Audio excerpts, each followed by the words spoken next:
მოგესალმებით. დღეს გვყავს ბათუმში სტუმრად ჩემი მეგობარი, კოუჩი, მენტორი და უბრალოდ ძალიან წარმატებული ქალბატონი ელენე დიღმელაშვილი, რომელსაც აქვს თავისი YouTube არხი და ეს ქალბატონი არის ჩემი ერთ-ერთი ინსპირატორი. და დღევანდელ შეხვედრაზე ჩვენ ვისაუბრებთ მეგობრებზე და იმაზე თუ რა ღირებულება უნდა ჰქონდეს ადამიანს, რომ იყოს კარგი მეგობარი. ბატონო, ძალიან დიდი მადლობა ნინი. დაპატიჟებისთვის ხო ვერ ვიტყვი, იმიტომ რომ ექსპრომტად მოვიფიქრეთ, რომ ჩავწერეთ, მაგრამ რაც ჩამოვედი, ნინი პატიჟებს ყველგან უხერხულად გრძნობ თავს. ბათუმში ჩვენ ასეთი მასპინძლობა ვიცით, ძალიან დიდი მადლობა. მადლობა და იმედი მაქვს, რომ შენი და ჩემი მაყურებლისთვის იქნება საინტერესო ეპიზოდი, იმიტომ რომ როგორც ხვდები, ძალიან აქტუალური თემა არის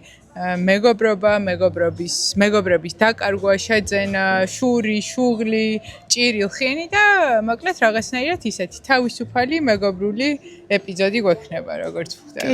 კი, ნამდვილად. ახლა მეგობარი არის ის ადამიანი, რომელსაც გააზრებულად ირჩევ, ხო? ანუ შენი მთელი შეგნებით ირჩევ ადამიანს, რომელიც შენთან ერთად გააგრძელებს თავგადასავალს და ამ ადამიანისა და შენი ღირებულებები უნდა ემთხვეოდეს, ხო ასეა. მაგრამ სამწუხაროდ დროთა განმავლობაში ხდება ისე, რომ ღირებულებები იცვლება, ან ჩვენი მეგობრების და ხდება რაღაცნაირად ჩვენ შორის ნაპრალი, ასე ვთქვათ რა. თუ ქონია მსგავსი გამოცდილება და თუ გაქვს რაიმე რჩევა, როგორ დავიცვათ თავი, ან როგორ დაიცვას თავი ჩვენმა მსმენელმა, იმისთვის რომ ეგული არ ეტკინოს, ან იმისთვის რომ ღირსეული მეგობარი შეარჩიოს, თუ გაქვს რაიმე ინსტრუმენტი, გაგვიზიარე.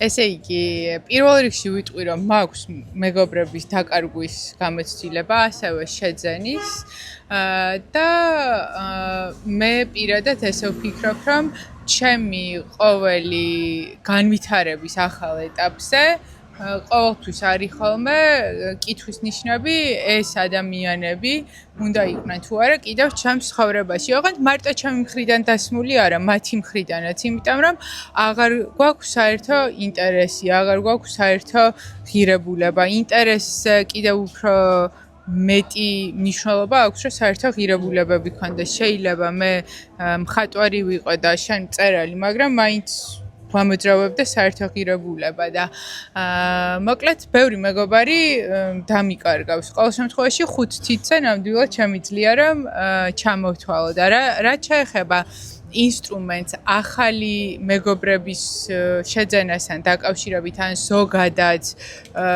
როგორ ვიყოთ ფრთხილად, ვერ ვიტყოდი რომ რამე კონკრეტული ფორმულა მაქვს. უბრალოდ მეტად ვენდობი ინტუიციას, ადრე არ ვენდობოდი ინტუიციას, უფრო ვენდობოდი თვალს, ყურს, სხვის აზრს, რეკომენდაციას და ეხლა რაღაცა არის შინაგანი ხმა, რომელიც მიმიზიდავს ადამიანთან და როგორც წესი, ის შინაგანი ხმა არ მატყუებს ხოლმე და რაც უფრო ხშირად ვუჯერებ, უფრო ძლიერდება და უფრო ჭკვიანი ხდება. და ასევე რაღაცნაირი ბარიერები და შეზღუდვები მოუხსენი ჩემ თავს. მაგალითად, სულ ვფიქრობდი, რომ ონლაინ მეგობრის გაცნობა რა სისულელეა. აი როგორ უნდა გაიცნო ონლაინ ადამიანი და შენც კი იცი, როგორ გაფართოვდა ჩემი წრე, თუნდაც მე და ნინიმაც ერთმანეთი გავიცანით ონლაინ, ხო. და ტყუილა მედო ეგეთი მკაცრი ფილტრი, რომ მაინც და მაინც უნივერსიტეტიდან, სამსახურიდან უნდა გამეცნო ადამიანი. არა, პირიქით. ონლაინ როცა შენ მსგავს ვიდეოს დებ და ადამიანი კომენტარს გიწერს, მხარს გიჭერს, შენთვის უცნობია და კეთილსურვილებს გიგზავნის, ანუ რაღაცა ხდება თქვენ შორის, რაღაცა საინტერესო. იმ ადამიანს შენთვის კარგი უნდა, მისთვის ინსპირაცია ხარ და არა შურის საბაბი და აქედან გამომდინარე, ჩემი აზრით, ონლაინ დამეგობრებას ძალიან დიდი შანსი უნდა მივცათ. თუმცა მე გავხდი იძულებული, იმიტომ რომ ემიგრაციაში ვიყავი და სხვანაირად ვერც გავიცნობდი ახალ ადამიანებს და ძველი მეგობრების რაოდენობა კი მცირდებოდა. ეხლა ძველი მეგობრებიდან მყავს სულ 4 მეგობარი, რომელსაც რომ ვაკვირდები, რატომ მყავს ამდენი წლის მანძილზე, პასუხი არის ერთი. ისინიც განიცდიან ტრანსფორმაციას ცვლილებას და განვითარებას და ეს არ ნიშნავს, რომ ერთი და იგივე ფილმი, წიგნი და ადგილი გვაინტერესებს, არამედ ნიშნავს იმას, რომ ყველა თავისთვის თავისებურად ცდილობს, რომ მისი სულიერი გონებრივი შესაძლებლობები განავითაროს, გააფართოვოს და შესაბამისად მას შენ მიმართ ჩური არ აქვს, მარტო აქვს ინტერესი, მხარდაჭერა და აღფრთოვანება. შენ რას გვეტყვი შენ გამოცდილებაზე? მეგობრების დაკარგვასთან დაკავშირებით და შემდეგ შეძენასთან დაკავშირებით. ხო, ძალიან საინტერესო თემაა და ძალიან ბევრი მნიშვნელოვანი ასპექტი გააჟღერე შენ და მინდა ამ ყველაფერს შევეხო, მაგრამ მანამდე გეტყვი იმას, რომ მეც მქონია ასეთი გამოცდილება, რა თქმა უნდა, შეძენის უფრო ბევრი, ვიდრე დაკარგვის და ალბათ მეც 5 თითი მეყვა ჯერჯერობით. ცხოვრება წინა. სხვათა შორის, ჩემთვის ძალიან მტკივნეულია ეს თემა, იმიტომ რომ მეგობარი ჩემთვის ძვირფასია და ყოველთვის ვირჩევდი ადამიანებს გააზრებულად და შეგნებულად. თუმცა იმასაც ვეთანხმები, რომ ჩვენ შეიძლება დროთა განმავლობაში განსხვავებული ინტერესები გქონდეს, განსხვავებული შეხედულებები და ნელ-ნელა ჩამოვშორდეთ ერთმანეთს. მაგრამ აი ეს სევდა და ტკივილი, რომელიც ამ დაშორებას მოყვება, ჩემთვის დღემდე უსიამოვნოა და მიჭირს გამკლავება. მაგრამ რას ვიზამთ? უნდა ალბათ მეტად დავამუშაო საკუთარი თავი, რომ მიმღებლობა მქონდეს ამის. ჯერჯერობით პროცესში ვარ, მიჭირს მაინც ამ ყველაფრის გააზრება. და რა თქმა უნდა, ერთის წასვლით თავისუფლება ადგილი შემდეგისთვის და იგი წავა და სხვა მოვატურფასა საბაღნაროსაო. კი ვიცით და უნდა მივცეთ საშუალება ადამიანებს, რომ წავიდნენ. სამწუხაროდ ჩვენ გვაქვს ესეთი გამოცდილება, რომ ვეჭიდებით წარსულს. და ურთიერთობებში განსაკუთრებით ეს მოჭიდება და არ გაშვება ძალიან გვაზიანებს და გვაზარალებს და ყოველთვის გვინდა რომ რაღაცა გავარჩიოთ, გავარკვიოთ და არ ვაძლევთ ადამიანებს უფლებას რომ უბრალოდ უმიზეზოდ წავიდნენ. მანდა მაინც რაღაც კატასტროფული უნდა მოხდეს ან რაღაცა ისეთი გლობალური რომ შენი ცხოვრებიდან წავიდეს ადამიანი. შეიძლება უბრალოდ გავუშვათ, იმიტომ რომ აღარ გვაქვს საერთო ინტერესები. უბრალოდ რომ ხვდებით ერთმანეთს, რაზე ვისაუბროთ? აი მე დავფიქრებულ ვარ რომ მქონია ესეთი შემთხვევა, რომ მოუწერიათ, რომ მოდი ყავა დავლიოთ, ჩაი დავლიოთ და კი წავალ, მაგრამ აი რაღაცაზე უნდა ვისაუბროთ ჩვენ. ერთადერთი წარსულზე, თუ წარსულს გავიხსენებ, მაგრამ ყველა შეხვედრაზე ხო წარსულს არ გაიხსენებ. რაღაცა აწმყო კავშირებიც უნდა გქონდეს და ვფიქრობ ეს მეგობრებთან ძალიან მნიშვნელოვანია. კიდევ მინდა შევეხო, აი შენ წეგან გააჟღერე, რომ თანამოაზრე, რომელიც თქვა, თუნდაც შენს YouTube არხზე ან თუნდაც ელემენტარული შენს პირად პროფილზე აკეთებს რეაქციას, აკომენტარებს, მხარს გიჭერს. მე ვფიქრობ, ესეთი ადამიანები არიან მეგობრები.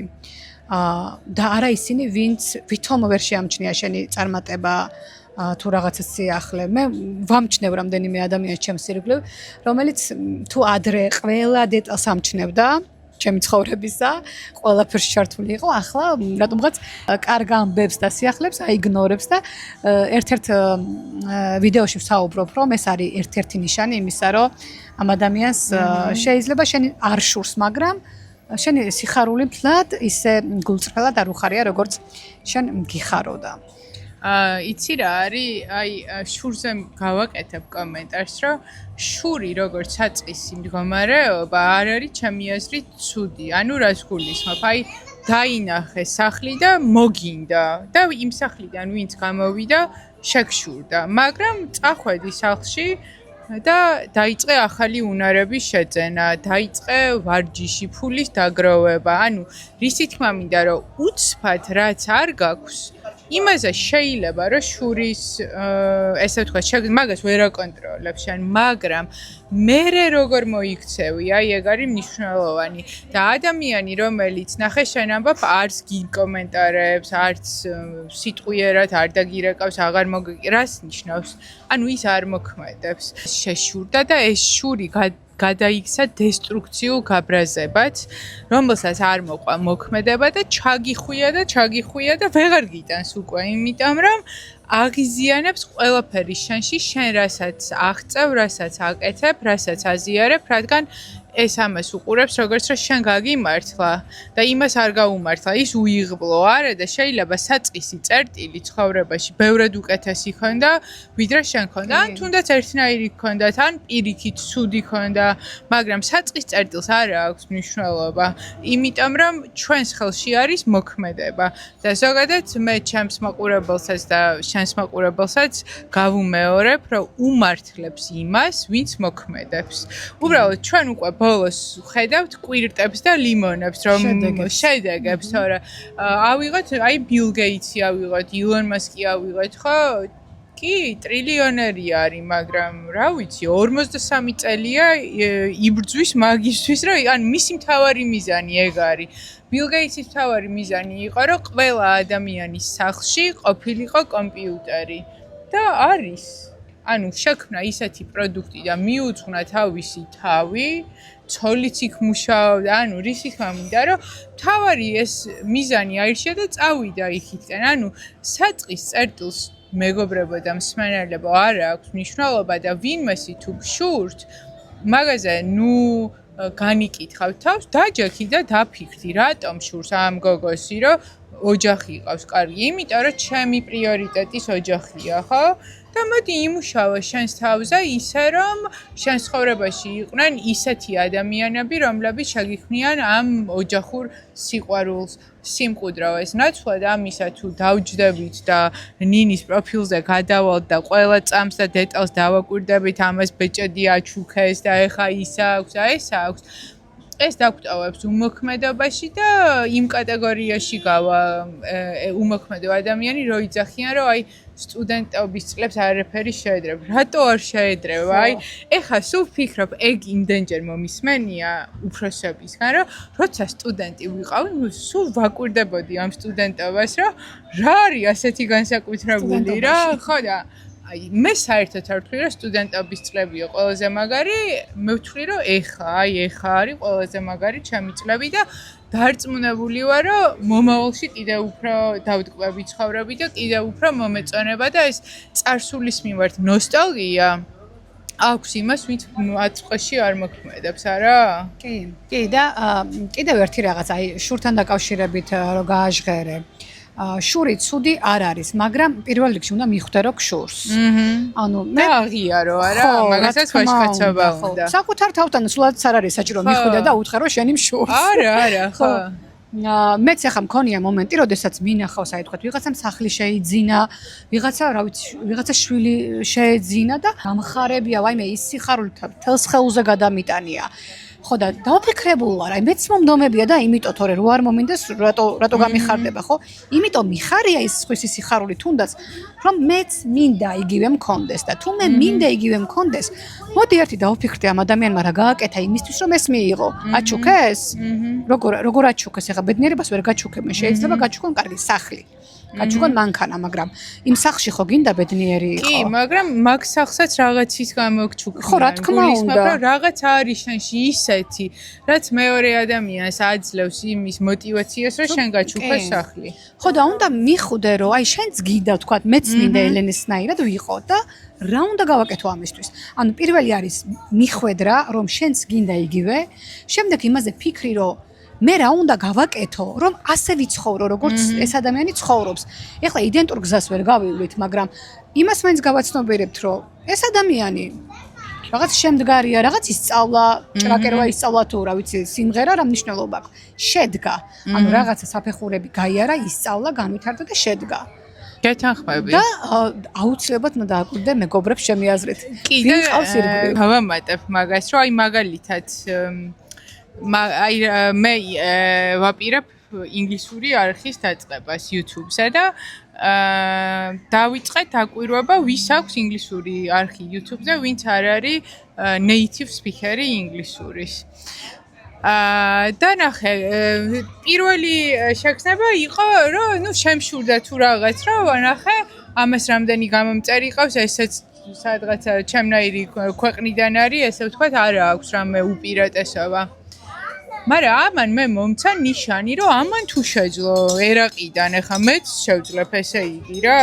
მე ვიწყებ მეორე არხისებნას, მესამე არხის, ანუ რას ვაკეთებ? ერთი და იგივე თემაზე ბევრ ადამიანს ვეძებ ჭყალებში ვისი შემშურდება, რომ იმათმა გააკეთეს და რეალურად ეს რას მეუბნება მე. ეს არის მტკიცებულება, რომ 10 ქალმა შეძლო, ანუ მე-11 მე ვიქნები რა. და აი ძალიან ხო არის, რომ ნუედრები სხვას. მაგრამ მე ვიტყოდი, რომ რაღაც ეტაპზე იმისთვის, რომ შენი თავი დაამოტივირო და ინსპირაცია გქონდეს, გჭირდება მტკიცებულებები, რომ სხვებმა შეძლეს ეს ყველაფერი. აქედან გამომდინარე, არ მოგერიდოთ, რომ გააფართოვოთ იმ ქალთა თუ კაცთა წრე, ვისგანაც აიღებთ მაგალითს, რომ ნახოთ, რომ რის ხარჯზე შექმნა ამან ეს ყველაფერი, როგორც ნინი თქვა, ხო, რაში დახელოვნდა, რა ისწავლა ესე კარგად და რაც უფრო მეტი იქნება ესეთი ადამიანი, უფრო მეტი სიმშვიდე შემოვა. ყოველ შემთხვევაში ჩემთან ეგრეა, რომ ну кай ეხა 10-მა თუ შეძლო, შენც როგორ ვერ შეძლებ რა.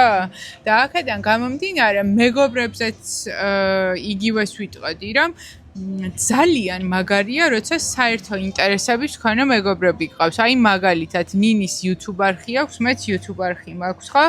აი ძალიან ბევრი გამოცდილების გაზიარება შეგიძლიათ ერთმანეთისთვის, მხარდაჭერა, ვისაც ახლა აქვს მაგალითად 9-დან 9-მდე სამსახური და არ ფიქრობს, რომ გამოვიდეს ამ სისტემიდან, იმისთვის ძალიან რთულია, რომ მხარი აგიბას. ის თავის შიშებიდან გამომდინარე პირიქით შეეცდება, რომ შენ შეგაშინოს და იქით გადაგიყვანოს რა. აქედან გამომდინარე, როცა განიხილავთ თქვენს მიზნებს და იდეებს, მნიშვნელოვანია, რომ ისეთ მეგობრებთან განიხილოთ, ვისაც ეს მოწონს და აინტერესებს და რაღაცა თავის შემზღუდველი წარმოდგენები არ აქვს. არ გიუფასურებს, იმიტომ რომ ძალიან რთულია ზოგიერთი ადამიანისთვის თავისი შემზღუდველი ფიქრებიდან გამომდინარე დაინახონ ის გზა, რასაც შენ ხედავ.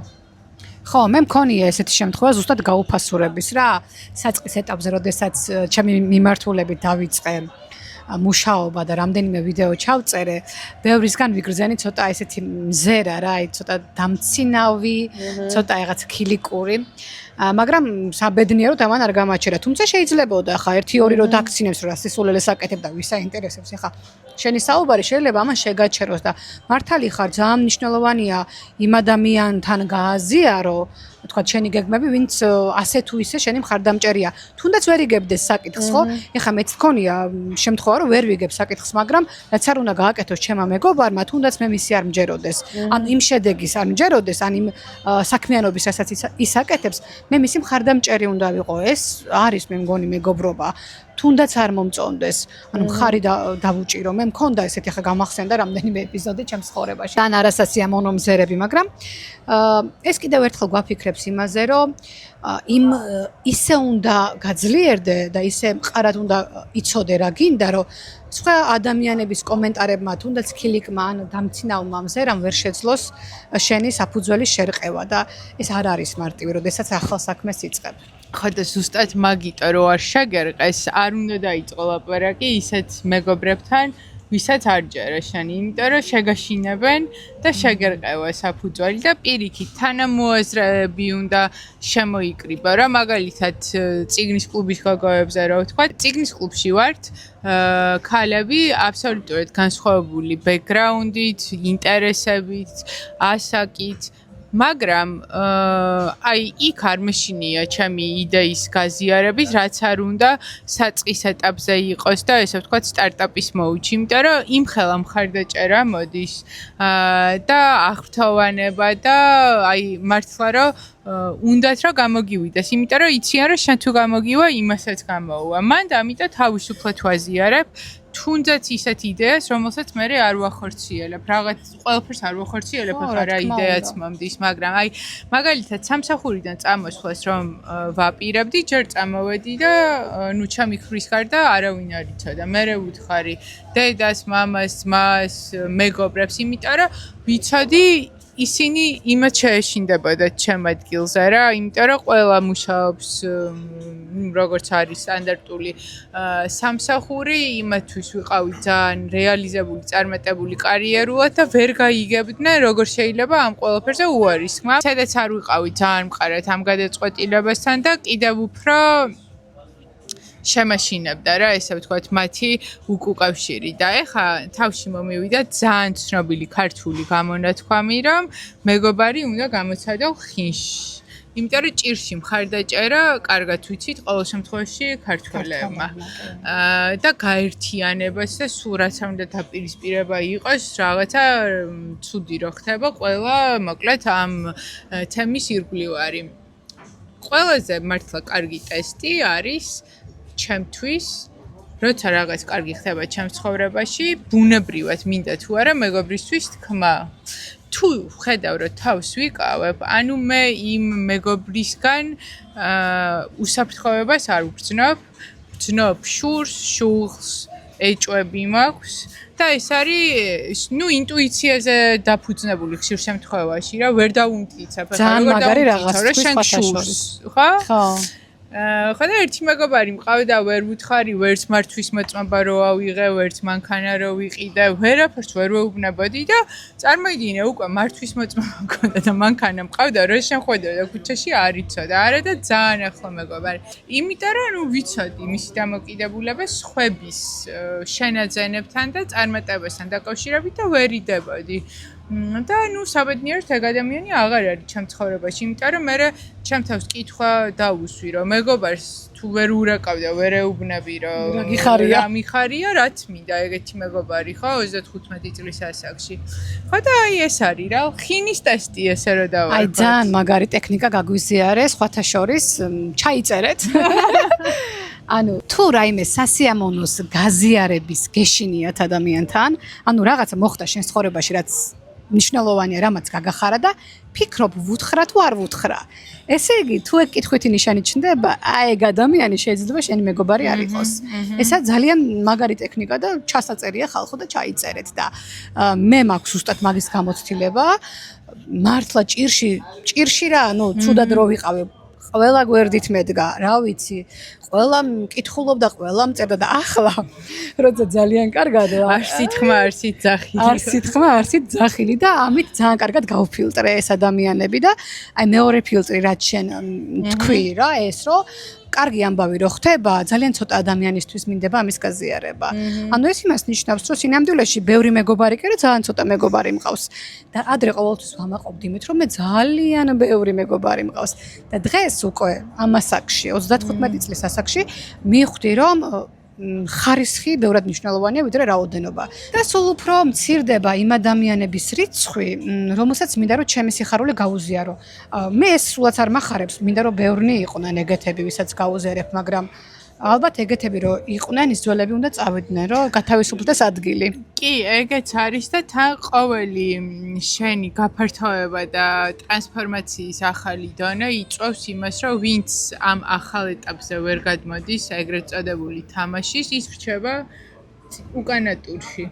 და წინა ტურს, ანუ შემდეგ ტურს აქვს თავის ატრიბუტიკა, თავისი სახლი, თავის ადამიანი, თავის მანქანა, თავის შესაძლებლობები და მაგიტო არ უნდა გამოეტირო წარსულს და წარსულის ადამიანებს, რომ ეგენი დარჩნენ უკანა ტურში. არ შეიძლება რომ გადახვიდეს, ესე ვთქვათ, ახალ ტურში და ისევ ჟიგული მოგწონდეს. ჟიგული უნდა დარჩეს იქ, რომელი იდენტობაც გქონდა შენ წარსულში. შეიძლება გაიხსენო ტკბილად, შეიძლება გაიხსენო როგორც ინსპირაციაც, რომ აი საიდან სად მოხვედი, მაგრამ არ უნდა გინდოდეს, რომ ყველა ცხოვრების ეტაპზე ხელჩაკიდებული დადიოდე ერთი და იგივე ადამიანთან ერთად, რომელიც მეტაფორულად ისევ ჟიგულია. თუ ისიც ვითარდება, როგორც შენ ვითარდები, მაგას რა ჯობს? ბავშვობის მეგობრობაში სიტყვა ბავშვობა არ არის მთავარი. მთავარი არის მეგობრობა. მაგრამ თუ დაემთხვა და ბავშვობის მეგობარიც მოგყვება და ესე ვთქვათ ერთად ხართ ამ გზაზე, რა თქმა უნდა ძალიან მაგარია. მარტო იმიტომ რომ წარსულში გაიცანით ერთმანეთი, მაგიტო დაშორდით, ხო არ ვამბობთ რა, უბრალოდ ძალიან ხშირად ხდება, რომ სკოლაში დავმეგობრდით სხვა მიზეზების გამო და რო ვიზრდებით, მე სხვა მიზეზების გამო გვჭირდება მეგობრობა. და ახალი მეგობრობა შეიძლება იმაზე ბევრად ღრმა და ხარისხიანი იყოს, ვიდრე წარსულის მეგობრობა. წლებში არ იწლება რა მეგობრობა წლებით. და ამის ძალიან კარგი გამოცდილება გვაქვს მე და ელენეს. ჩვენ ონლაინ გავიცანით ერთმანეთი, წიგნის კლუბის დახმარებით და აქვე მოვიკითხავ ჩვენს გოგოებს, პანტერებს, დიდი სიყვარულით და ბარემ გავაჟღერებ იმას, რომ ძალიან მნიშვნელოვანია ახალი ადამიანები შემოუშვა ჩვენ ცხოვრებაში და ეს ახალი ადამიანები სწორ ადგილზე რომ მოვძებნოთ და ეს ადამიანები შეესაბამებოდნენ ჩვენს ახლანდელ ინტერესებს, უპირობოდ მნიშვნელოვანია და სად უნდა მოვზებნოთ ეს ადამიანები. თუ არა, იქ სადაც არის ჩვენი ინტერესი. როგორც ჩვენ ერთმანეთი ვიპოვეთ და გავერთიანდით შემდეგ უკვე წიგნის კლუბში. აი ასე ყველამ თქვენი ინტერესების შესაბამისად უნდა დაძებნოთ ადამიანები, მართლაც საჭიროა ძებნა, რომ იმ ასაკში, რომელ ასაკში ჩვენ ვართ, კარგი მეგობარი ძალიან დიდი განძია. და აქვე იმასაც ვიტყვი, რომ ჩვენი წიგნის კლუბი გახდა ინსპირაცია იმისა, რომ ბათუმშიც გამეხსნა ესე ვთქვათ ონლაინ წიგნის კლუბი, რა თქმა უნდა, რომელიც მოიაზრებს ფიზიკურ შეხვედრებსაც და ბარემ ჯერ არ გამიჟღერები არსა და აქვე ვიტყვი, რომ ოქტომბრიდან ვაპირებ წიგნის კლუბის დაარსებას, სადაც განვიხილავთ უკვე 5 შერჩეულ წიგნს და სურათებს ბარემ დავურთავ ამ წიგნების.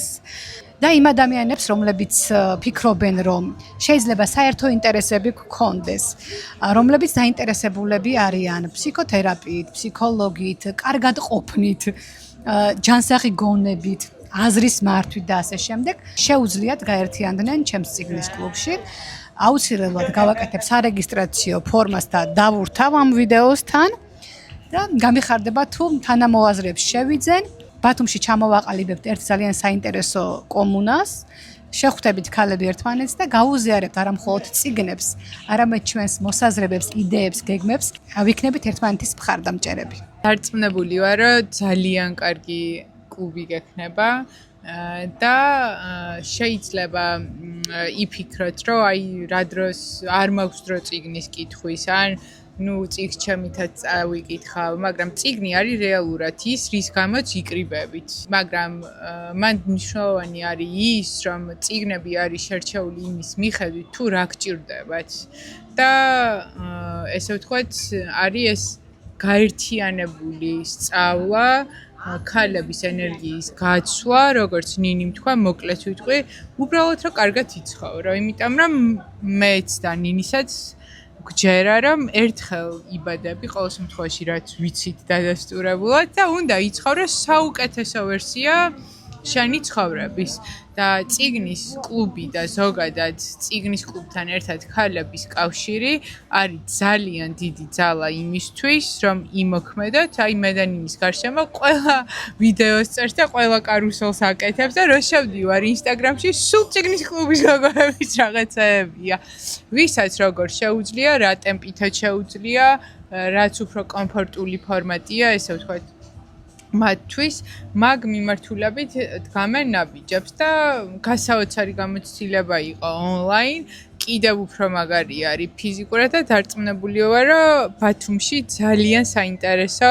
ქალების შეკრებას და გაერთიანებას შეძლებს ნინი იმიტომ რომ თვითონ არის ისეთი როგორიც არის და მიიზიდავს ისეთ ქალებს რომლებიც იქნებიან ალბათ საუკეთესო კომუნის წევრები კი, მჯერა ამის და ვეძებ ქალბატონებს, რომლებსაც სურთ სიახლეები, ახალი ადამიანების გაცნობა, საერთო ინტერესების აღმოჩენა და მართლა მჯერა რომ ძალიან მაგარ გოგოებს ვიპოვი ბათუმში, შემდეგ შევხვდებით, ზოგი ჩაატარებს ვორქშოპს, ზოგი თიხა, ზოგი კერამიკას, ზოგი ქსოვას, ცეკვაც შეიძლება.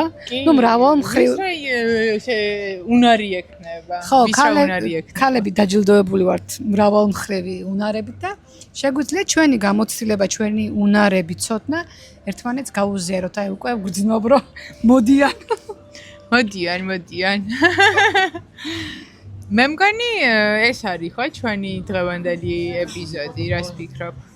ხო, კარგი იქნება თუ აქ გავჩერდებით. კი შეიძლება გაგრძელება და კი ჩვენ შეგვიძლია რომ ვიჯცხდეთ და ისედაც ესე ვსაუბრობთ. პრინციპში დავტოვოთ კამერა ჩართული. მოკლედ ელენე, ძალიან დიდი მადლობა. პირველ რიგში იმისთვის რომ ბათუმში ჩამოვდი. შემდეგ ეს ორი დღე ერთად გავატარეთ და ძალიან საინტერესო თემებზე ვისაუბრეთ.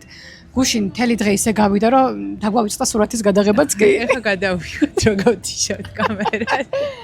მოკლედ დიდი მადლობა ჩვენს მსმენელს და აბა გელოდებით წიგნის კლუბში, შემომიერთდით და დარწმუნებული ვარ ძალიან საინტერესო თავგადასავალი გვექნება წინ. დროებით და წარმატებები.